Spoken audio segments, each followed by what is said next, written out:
Hello student, welcome to reference online classes. आज का हमारा टॉपिक है भाववाच्य से कर्तृवाच्य में परिवर्तन। कि भाववाच्य से वाक्यों को कर्तृवाच्य में किस प्रकार से बदला जा सकता है। और ये हमारे वाच्य परिवर्तन की आज अंतिम वीडियो है। इसके बाद हमारे वाच्य परिवर्तन का जो टॉपिक है वो खत्म हो जाएगा। इसमें से पहले आपको भाववाच्य का नियम बता देता हूं कि भाववाच्य में किस प्रकार से वाक्य होता है और किस प्रकार से हम उसे कर्तृवाच्य में बदल सकते हैं। ये मैंने आपको प्रीवियस वीडियोस में भी बता दिया है, एक बार आप वापस से देख लीजिए कि भाववाच्य में जो कर्ता होता है वो तृतीया विभक्ति का होता है। कर्ता कौन सी विभक्ति का होता है? तृतीया विभक्ति का। क्रिया आपकी किसी का भी अनुसरण नहीं करती है, यानी क्रिया किसी के भी अनुसार नहीं होती है। वह हमेशा प्रथम पुरुष के एक वचन की क्रिया होती है। कर्ता तृतीया विभक्ति का और क्रिया हमेशा प्रथम पुरुष के एक वचन की क्रिया एक वचन का होता है। इसके बाद में ये तो हो गया हमारा भाववाच्य।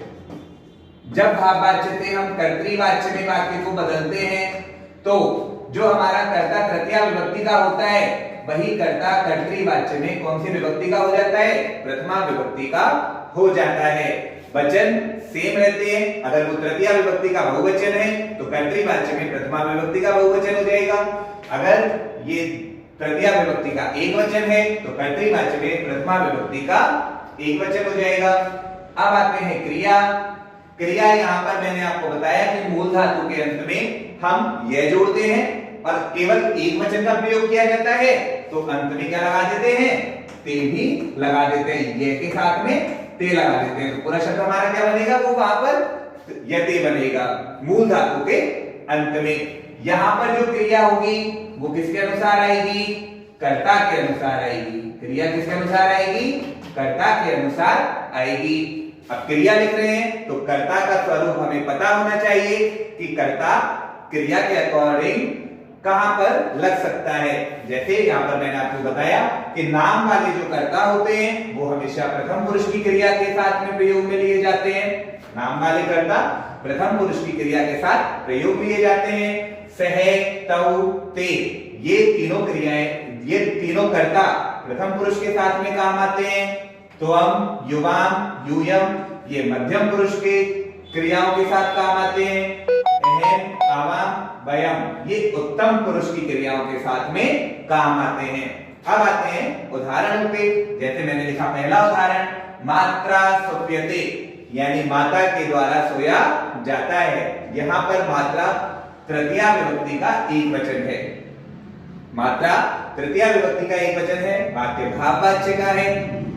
ये तृतीया विभक्ति का एक वचन है। जब हम इसे कर्तृवाच्य में बदलेंगे तो प्रथमा विभक्ति का एक वचन हो जाएगा। जैसे कि मैंने आपको बताया भाववाच्य में कर्ता तृतीया विभक्ति का होता है लेकिन कर्तृवाच्य में आके प्रथमा विभक्ति का हो जाता है। तो मात्रा के स्थान पर क्या आ जाएगा? माता। मात्रा तृतीया का एक वचन है तो इसीलिए हमने इसे प्रथमा के एक वचन में बदल दिया। तो हमारा कर्ता क्या हो गया? माता। धातु कौन सी है? स्वप धातु है। धातु कौन सी है? स्वप धातु है जो कि किसमें बदल गई थी? सुप में बदल गई थी। यहां पर मैंने आपको बताया कि अगर कर्तृवाच्य में नाम वाला कर्ता आता है तो प्रथम पुरुष की क्रिया का प्रयोग हम करते हैं। तो यहां पर स्वप की प्रथम पुरुष की क्रिया का प्रयोग करेंगे। अब माता एक वचन है तो प्रथम पुरुष के एक वचन का ही प्रयोग करेंगे स्वप धातु का। अब स्वप धातु में प्रथम पुरुष के एक वचन का जब प्रयोग करेंगे तो प्रथम पुरुष का एक वचन क्या होता है? स्वपीति, अर्थात माता स्वपीति, माता सोती है। ये जो हमारे वाच्य हैं वो केवल और केवल लट लकार में प्रयोग में लिए गए हैं। केवल और केवल कौन से लकार में है? लट लकार में, अन्य लकारों में नहीं। तेन रुध्यते यानी उसके द्वारा रोया जाता है। रुध्यते के अंदर जो धातु है वो कौन सी धातु है? रुद्र धातु है। तेन रुध्यते अर्थात उसके द्वारा रोया जाता है। ये आपके तृतीया विभक्ति का एक वचन है तो इसीलिए हमने इसे कर्ता में प्रथमा विभक्ति का एक वचन लिख लिया, क्योंकि भाववाच्य में तृतीया का एक वचन जो होता है उसे हम प्रथमा के एक वचन में परिवर्तित कर देते हैं। और तेल का प्रथमा का एक वचन क्या होता है? सह। धातु कौन सी है? रुद्र धातु। तो इसके अनुसार ही हमें लट लकार की क्रिया का प्रयोग करना है। लट लकार की क्रिया में 9 शब्द होते हैं। अब पता कैसे चलेगा? कर्ता के अनुसार। अब कर्ता हमारा क्या है? सह है। सह हमारा जो कर्ता है वो प्रथम पुरुष के एक वचन की क्रिया के साथ में प्रयोग में लिया जाता है। तो यहाँ पर सह के साथ में हम प्रथम पुरुष के एक वचन की क्रिया का प्रयोग करेंगे और रुद्र धातु में जो प्रथम पुरुष के एक वचन की क्रिया होती है वो क्या है? रोदिति, अर्थात वह रोता है। अगला एग्जाम्पल, मया हस्यते, अर्थात मेरे द्वारा हंसा जाता है। धातु कौन सी है? हस धातु है। मया तृतीया विभक्ति का एक वचन है, तो इसीलिए प्रथमा विभक्ति के हम कौन से वचन में बदल देंगे? एक वचन में, क्योंकि वचन सेम रहते हैं, विभक्तियां अलग हो जाती है। ये अगर तृतीया का एक वचन है तो प्रथमा के एक वचन में बदल जाएगा। अब मया का प्रथमा का एक वचन क्या होता है? अहम। अब हमें क्रिया लगानी है। क्रिया किसके अनुसार लगाएंगे? कर्ता के अनुसार, क्योंकि कर्तृवाच्य में क्रिया कर्ता के अनुसार आती है। अब कर्ता हमारा क्या है? अहम है। अहम आपके उत्तम पुरुष का एक वचन है। अहम उत्तम पुरुष का एक वचन है, तो उत्तम पुरुष के एक वचन की ही हम क्रिया का प्रयोग करेंगे।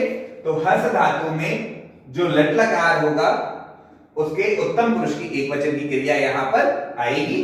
तो एक उत्तम पुरुष के एक वचन की क्रिया क्या है हस धातु में? हसामी, हस्ती, हसत, हसंती, हस्ती, हसत, हसत और हसामी, हसा, हसाम। तो यहां पे क्या आ जाएगा? अहम हसामी, अर्थात मैं हंसता हूं। अगला, मुनीना तप्यते, अर्थात मुनि के द्वारा तप किया जाता है। मुनि के द्वारा तप किया जाता है। धातु हमारी कौन सी है? तप धातु है, अर्थात तपस्या करना। मुनीना ये आपके तृतीया विभक्ति का एक वचन है, तो इसे हम प्रथमा विभक्ति के एक वचन में बदल देंगे। तो मुनीना तृतीया का एक वचन और मुनि प्रथमा का एक वचन। अब आती है हमारी क्रिया। क्रिया हमारी कौन सी है? तप धातु है, तप क्रिया है, जो कि किसके अनुसार आएगी? अब मुनि के अनुसार। यहाँ पर बताया नाम वाला कर्ता हमेशा प्रथम पुरुष में आता है, अर्थात प्रथम पुरुष की क्रिया का प्रयोग किया जाएगा।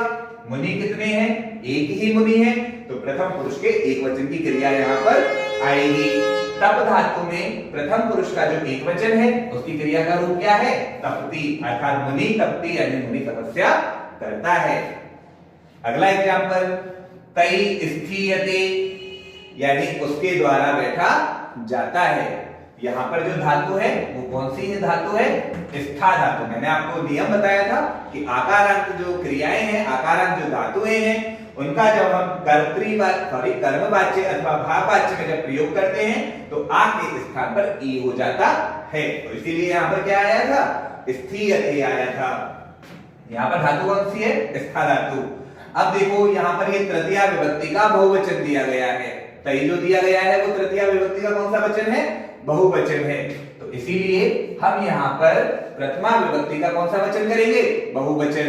भाई यहाँ पर बहुवचन है, यहाँ पर भी बहुवचन होगा। अगर यहाँ पर तृतीया विभक्ति है तो यहाँ पर कौन सी विभक्ति आ जाएगी? प्रथमा विभक्ति आ जाएगी। तो यहाँ पर क्या हो जाएगा? ते। अब आती है हमारी क्रिया। क्रिया है हमारी कौन सी? स्था, जो कि किसके अनुसार आएगी? कर्तृवाच्य में, कर्ता के अनुसार। ते जो है वो हमारे प्रथम पुरुष के बहुवचन का करता है। ते हमारे प्रथम पुरुष के बहुवचन का करता है, तो इसीलिए प्रथम पुरुष के बहुवचन की ही क्रिया का प्रयोग यहाँ किया जाएगा। स्था के जो रूप है वो आपके तिष्ठ में चलते हैं। स्था के रूप किसमें चलते हैं? तिष्ठ में। तो तिष्ठ के अनुसार जब हम प्रथम पुरुष के बहुवचन का यहाँ पर रूप लिखेंगे तो वो क्या हो जाएगा? तिष्ठन्ति, अर्थात ते तिष्ठन्ति, वे सब बैठते हैं। आगे, मया चिंतयते, कि मेरे द्वारा सोचा जाता है। तो यहाँ पर मया जो दिया गया है वो तृतीया विभक्ति का एक वचन है। तो यहाँ पर तृतीया का एक वचन है, तो कर्तृवाच्य में ये प्रथमा का एक वचन हो जाएगा। अब मया तृतीया का एक वचन है, तो अहम क्या है? प्रथमा का एक वचन। वचन सेम रहते हैं, विभक्तियां अलग हो जाती है। धातु हमारी कौन सी है? चिंत धातु है। धातु हमारी कौन सी है? चिंत धातु है, जो कि अब हम किसके अनुसार लिखेंगे? कर्ता के अनुसार यहाँ पर चिंत धातु का प्रयोग किया जाएगा। कर्ता कौन है आपका? अहम। अहम आपका जो कर्ता है वो उत्तम पुरुष का एक वचन है। अहम आपके उत्तम पुरुष का एक वचन है, तो इसीलिए उत्तम पुरुष के एक वचन की ही क्रिया का यहाँ प्रयोग किया जाएगा। चिंत धातु में जो उत्तम पुरुष के एक वचन की क्रिया का रूप है वो क्या है? चिंतयामि। अहम चिंतयामि, अर्थात मैं सोचता हूं या मैं विचार करता हूं। अगला एग्जांपल, त्वया भूयते, त्वया भूयते, तुम्हारे द्वारा हुआ जाता है। त्वया यानी तुम्हारे द्वारा, भूयते यानी हुआ जाता है। धातु कौन सी है हमारी? भू धातु है। धातु कौन सी है? भू धातु है। अब यहाँ पर जो त्वया दिया गया है वो आपके तृतीया विभक्ति का एक वचन है, तो इसीलिए अगर ये तृतीया का एक वचन है तो इसे हम यहाँ पर क्या बदल देंगे? प्रथमा के एक वचन में। और त्वया का प्रथमा का एक वचन क्या होता है? त्वम। अब आती है हमारी क्रिया। भू धातु के जो रूप है वो आपके भव के अनुसार चलते हैं, भवती, भवत, भवंती। अब हमारा जो यहाँ पर कर्ता है वो देखेंगे कि कर्ता कौन से जगह पर प्रयोग में लिया गया है। तो हम आपके मध्यम पुरुष के एक वचन का कर्ता है, तो हम आपके मध्यम पुरुष के एक वचन का करता है, इसीलिए कर्तृवाच्य में यहाँ पर मध्यम पुरुष के एक वचन की ही क्रिया का प्रयोग होगा। और मध्यम पुरुष के एक वचन की क्रिया का रूप क्या हो जाएगा भू धातु में? भवसी, अर्थात त्वम भवसी यानी तुम होते हो। आगे अगला एग्जांपल, अश्वई धाव्यते। अश्वई यानी अश्वों के द्वारा या घोड़ों के द्वारा, धाव्यते यानी दौड़ा जाता है। अश्वई यहाँ पर तृतीया विभक्ति का बहुवचन है, तो इसीलिए यहाँ पर हम प्रथमा विभक्ति का कौन सा वचन लिखेंगे? बहुवचन। अश्वई का प्रथमा का बहुवचन क्या होता है? अश्वः। क्रिया हमारी कौन सी है? धाव धातु है। क्रिया हमारी कौन सी है? धाव धातु है। कर्ता हमारा यहाँ जो दिया गया है वो एक नाम वाला कर्ता है, और नाम वाला कर्ता हमेशा प्रथम पुरुष में आता है। अब ये देखना है कि यहाँ पर अश्वा दिया गया है वो कौन से वचन का है। जैसा कि मैंने आपको बताया, अश्वा यहाँ पर कौन से वचन का है?